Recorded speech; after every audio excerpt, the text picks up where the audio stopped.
Just driving along the road from Nelson towards Westport, and I noticed off to the side there was a sign saying cemeteries. Of course, I had to stop. And what I have found here is the historic Lyell Cemetery. It's quite small, but relatively well kept, it looks like. So let's go check it out. So from what I've read, gold was struck near here in 1862, and there was a Catholic site set up. So I'm expecting these to potentially be Catholic burials. And there is meant to be between 30 or 40 people that were buried here between the years of 1880 and 1900. Obviously, it's not a big area here, and I don't think there'd be people under the road, but you never know with the way that we sort of just like to build through historic cemeteries. But there, looking, there's about 15 odd burials that we can clearly make out. Quite interesting. Let's have a look at there. The ones that don't have concrete borders have got these stones placed in the ground, and varying degrees of complete metal fencing, a railing. Might be a bit loud with the cars and trucks passing by. And look at that. First one we look at is just such a familiar and also contradicting burial here, as this is Evelyn Broderick, died 1904. Online it says it was between 1880 and 1900, but clearly this is for a young girl, age 11, who died in an accident after that.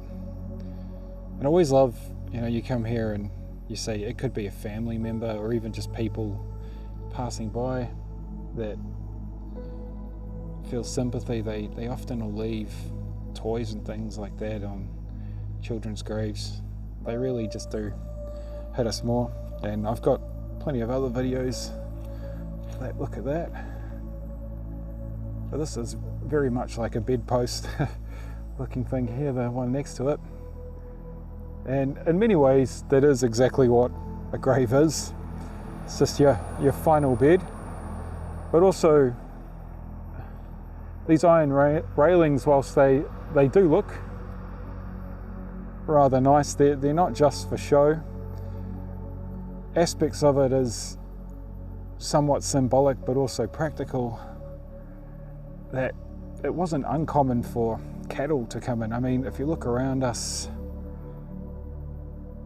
there's a lot of thick bush, and a lot of that might have been cleared before, but definitely these were open grass areas and cattle might have come through.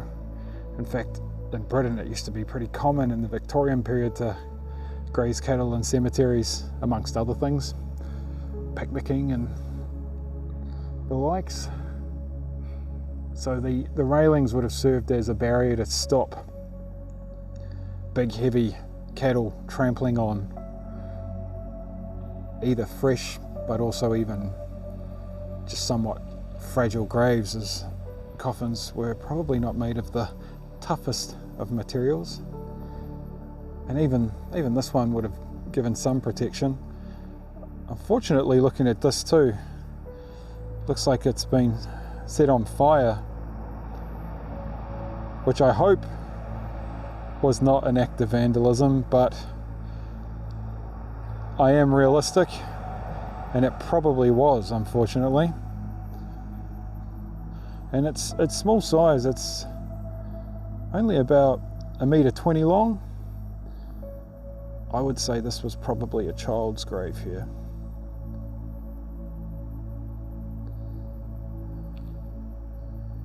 And there are, it's pretty difficult to make out here, but some indentations in the ground actually, so you can see while there are no memorials, there definitely were burials in these empty parts, the open grass.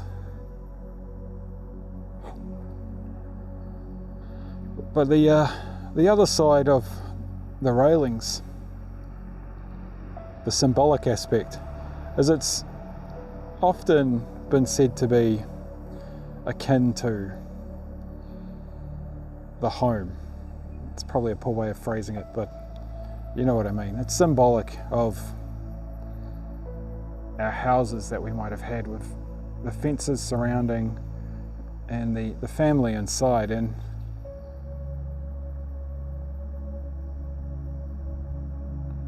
this one really captures those identities actually of that family. It's not only got the person there, but it's got where they're from, and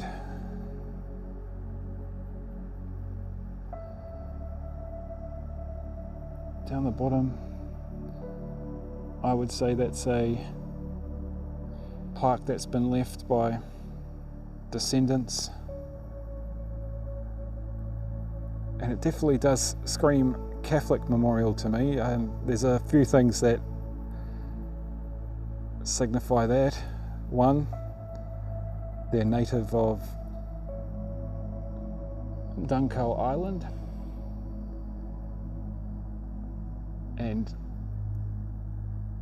then of course you've got the RIP, which I do think you find more on Catholic memorials than any other Christian denomination. And just to reinforce the Irishness, of course, there's that beautiful clover that someone's probably family have left later. Actually, on the top as well, have some of those clovers. A lot going on. Even a Scottish thistle on there, actually.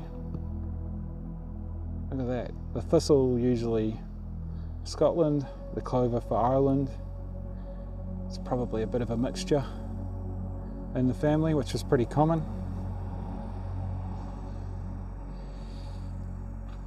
Certainly my own family, where on my father's side, from Scotland, went to Ireland, back to Scotland, and then off to Australia and to New Zealand, so it's a common story.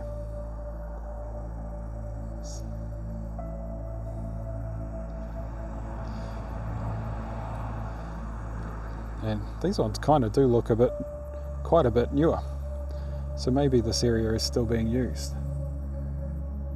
Not sure where the other burials are, honestly.